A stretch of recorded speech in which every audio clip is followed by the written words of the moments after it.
Mangaldai RTI কৰ্মী হিতেশ ডেকাক আক্ৰমণ হাজৰিকাপাৰাৰ নিজ গৃহতে আক্ৰমণ হিতেশ ডেকাক সম্পৰ্কীয় ভাতৃ ঠিকাদাৰ নিবাৰণ বৰাৰ নেতৃত্বত আক্ৰমণৰ অভিযোগ আক্ৰমণত মূৰত গুৰুতৰভাৱে আঘাত পায় আৰটিআই কৰ্মীগৰাকীয়ে উন্নত চিকিৎসাৰ বাবে হিতেশ ডেকাক জিএমচিএইচত ভৰ্তি কৰা হয় দৰং জিলা আয়ুক্ত কাৰ্যালয়ৰ বিভিন্ন ঠিকাৰ কামত নিয়োজিত হৈ আছিল নিবাৰণ বৰা হিতেশ ডেকা আৰটিআই কৰি ঠিকাৰ তথ্য বিচাৰি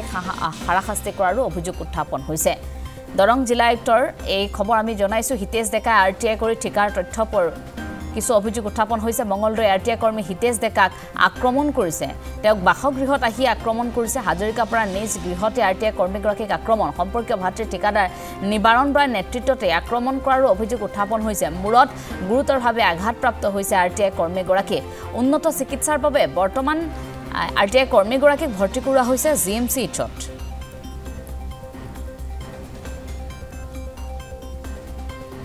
তথ্য জনাৰ অধিকাৰ আইনৰ অধীনত তথ্য বিচাৰি নিবাৰণ বৰাই কেলেংকাৰীৰ তথ্য বিচাৰি পাইছিলোঁ আৰু বিভিন্ন কেলেংকাৰী মোৰ চকুত ধৰা পৰিছিলে এই কেলেংকাৰীসমূহৰ বিভিন্ন সংবাদ মাধ্যমৰ জৰিয়তে মই অসমৰ ৰাইজক অৱগত কৰিছিলোঁ পৰৱৰ্তী পৰ্যায়ত তেওঁৰ ওপৰত তদন্ত দিয়া হ'ল কিন্তু স্পষ্টভাৱে তেওঁ কৰা দুৰ্নীতিসমূহ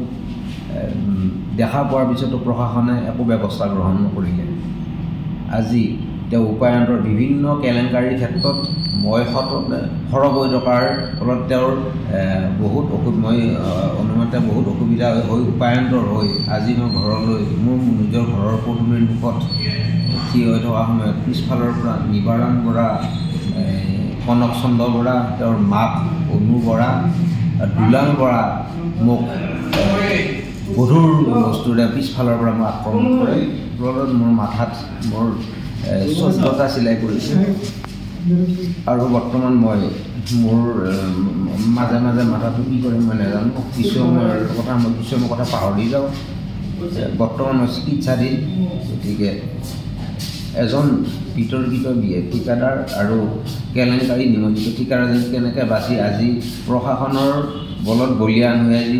চিনি নোপোৱা যাকে তাকে মানে হত্যা কৰিব কাৰণে চেষ্টাও কৰক মই প্ৰশাসনক অনুৰোধ জনাম যে এই দোষীক উচিত শাস্তি প্ৰদান কৰাৰ কাৰণে অনুৰোধ জনাইছোঁ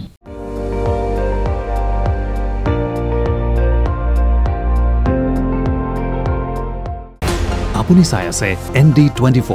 সৰ্বশ্ৰেষ্ঠ নহয় সৰ্বোত্তমৰ দৌৰ